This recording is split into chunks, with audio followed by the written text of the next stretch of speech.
To be playing the Ryman is a big deal, I think, no matter where you're from. We were talking about it the other day, there's not many sort of British equivalents.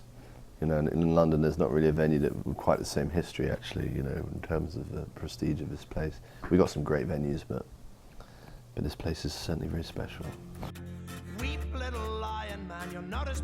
It's been great doing these 3 nights here in Nashville because we've been able to have a selection of different bands join us, and it's like one of the best bits of being a band is choosing who you get to play music with, and we've had the honour of being joined by Doors. Willie Mason's playing tonight, and last night it was the Apache Relay, and Abigail Washburn and Gil Landry opened the first night.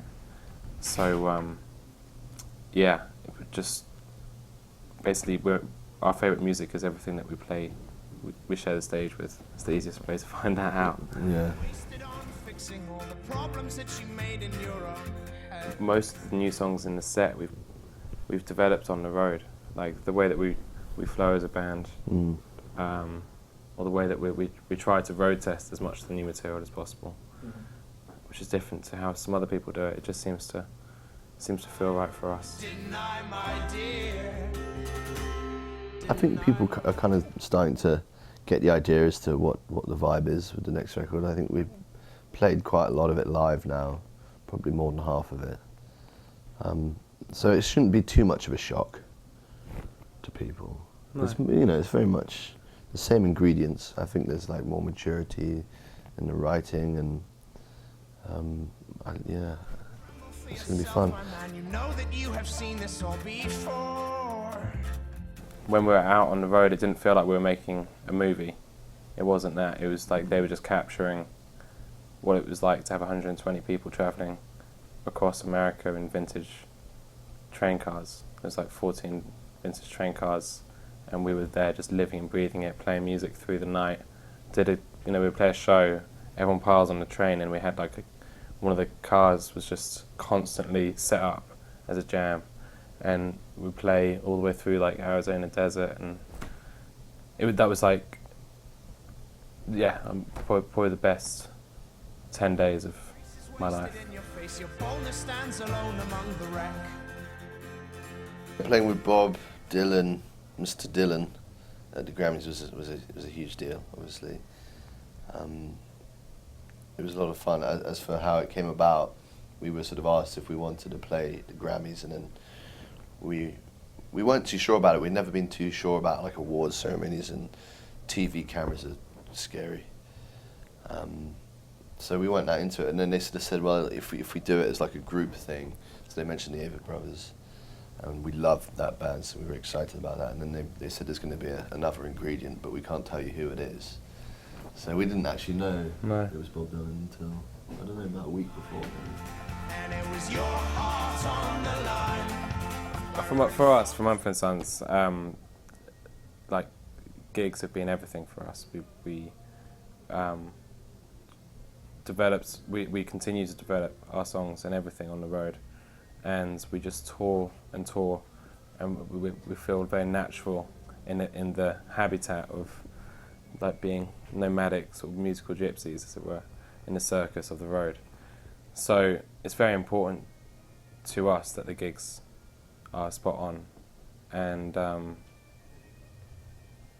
we like to try and we've got an amazing crew of people who help us out on the road, making all the things happen behind the scenes, but they require the equipment, the best equipment, to be able to do that, and we were recommended that Shure was the best, and it's been, the only thing that goes wrong now is us.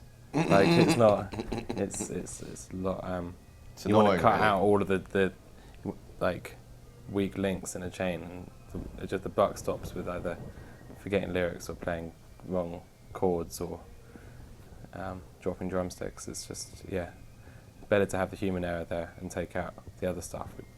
And Shure's been, yeah, great. Really good. SM58s.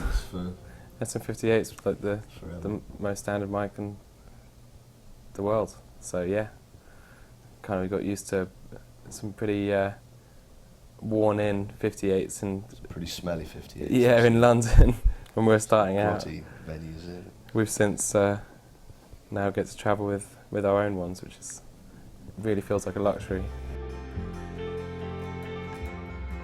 The move to in-ears was a really important transition as the venues grew.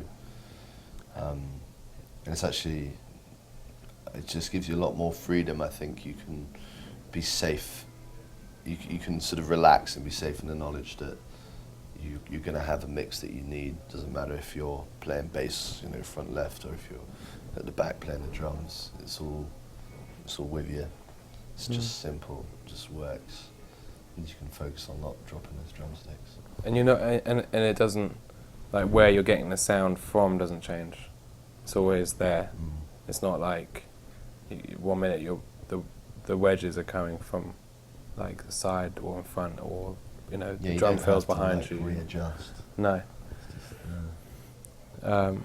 Yeah, they're really, really important for us. We're quite a vocal heavy band, and to be able to try and attempt to sing in tune with each other, we struggled for a bit with the wedges.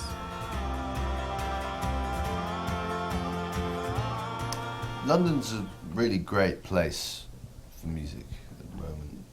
I think it kind of always has been, but like any big city, like Nashville or New York or anywhere, you know, there's a great scene of people. Kind of, we were part of a group of people who were playing a lot of gigs together and bouncing ideas between each other. So it was a nice melting pot.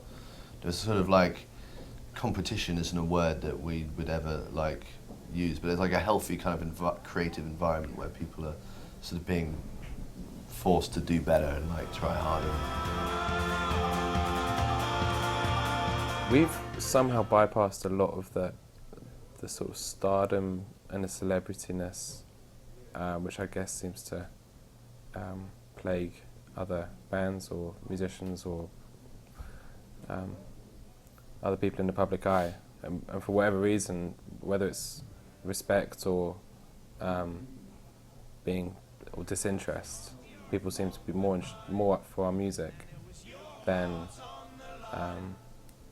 us as like role models or idols or celebrities or anything like that, which has been really good for us.